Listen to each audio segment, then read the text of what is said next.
Gross margin ಅಂದ್ರೇನು? Gross margin ಅಂದರೆ ಒಟ್ಟು ಲಾಭಾಂಶ ಎಂದರ್ಥ.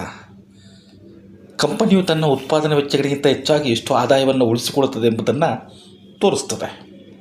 ಇದು ಕಂಪನಿಯ ಪ್ರಮುಖ ವ್ಯವಹಾರದಿಂದ ಬರುವ ಲಾಭದಾಯಕತೆಯನ್ನು ತೋರಿಸ್ತದೆ. ಪ್ರಮುಖವಾಗಿ ಉತ್ಪಾದನಾ ವೆಚ್ಚಗಳನ್ನು ಅಂದರೆ ಮ್ಯಾನುಫ್ಯಾಕ್ಚರಿಂಗ್ ಕಾಸ್ಟ್ ಕಳೆದ ನಂತರ ಕಂಪನಿಯು ಎಷ್ಟು ಲಾಭವನ್ನು ಉಳಿಸಿಕೊಳ್ಳುತ್ತದೆ ಎಂಬುದನ್ನು ಇದು ತೋರಿಸ್ತದೆ.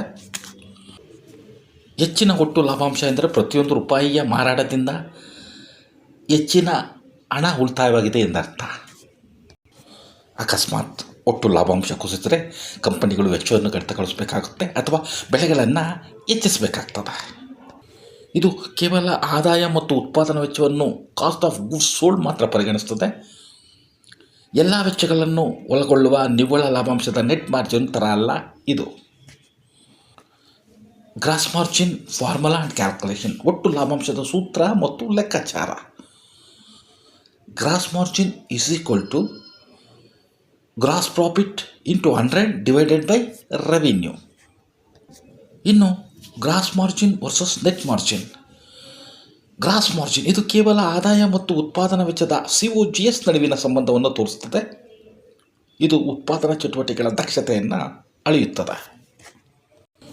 ನೆಟ್ ಮಾರ್ಜಿನ್ ಇದು ವ್ಯವಹಾರದ ಎಲ್ಲ ವೆಚ್ಚಗಳನ್ನು ಗಣನೆಗೆ ತೆಗೆದುಕೊಳ್ಳುತ್ತದೆ. ಇದು ಕಂಪನಿಯ ಒಟ್ಟಾರೆ ಲಾಭದಾಯಕತೆಯನ್ನು ತೋರಿಸುತ್ತದೆ. ಹಾಗಾದರೆ ನೈಜ ಜೀವನದಲ್ಲಿ ಇದರ ಬಳಕೆ ಏನು? ಹೂಡಿಕೆದಾರರಿಗೆ ಒಂದೇ ಉದ್ಯಮದಲ್ಲಿರುವ ವಿವಿಧ ಕಂಪನಿಗಳನ್ನು ಹೋಲಿಸಲು ಮತ್ತು ಬಲಿಷ್ಠ ಆರ್ಥಿಕತೆ ಹೊಂದಿರುವ ಕಂಪನಿಯನ್ನು ಗುರುತಿಸಲು ನೆರವಾಗುತ್ತದೆ.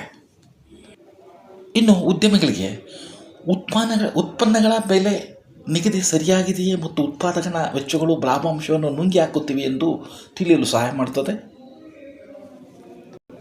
ಇನ್ನು ಇದು ಯಾಕೆ ಮುಖ್ಯ ಅಂದರೆ ದಕ್ಷತೆಯ ಅಳತೆ. ಹೆಚ್ಚಿನ ಮಾರ್ಜಿನ್ ಇದ್ದರೆ ಕಂಪನಿಯು ಕಡಿಮೆ ವೆಚ್ಚದಲ್ಲಿ ಉತ್ತಮವಾಗಿ ಕಾರ್ಯನಿರ್ವಹಿಸುತ್ತದೆ ಎಂದರ್ಥ. ಬೆಲೆ ನಿರ್ಧಾರ, ಕಂಪನಿಯು ತನ್ನ ಉತ್ಪನ್ನಗಳಿಗೆ ಉತ್ತಮ ಬೆಲೆ ನಿಗದಿಪಡಿಸಲು ಇದು ಸಹಕಾರಿಯಾಗಿದೆ.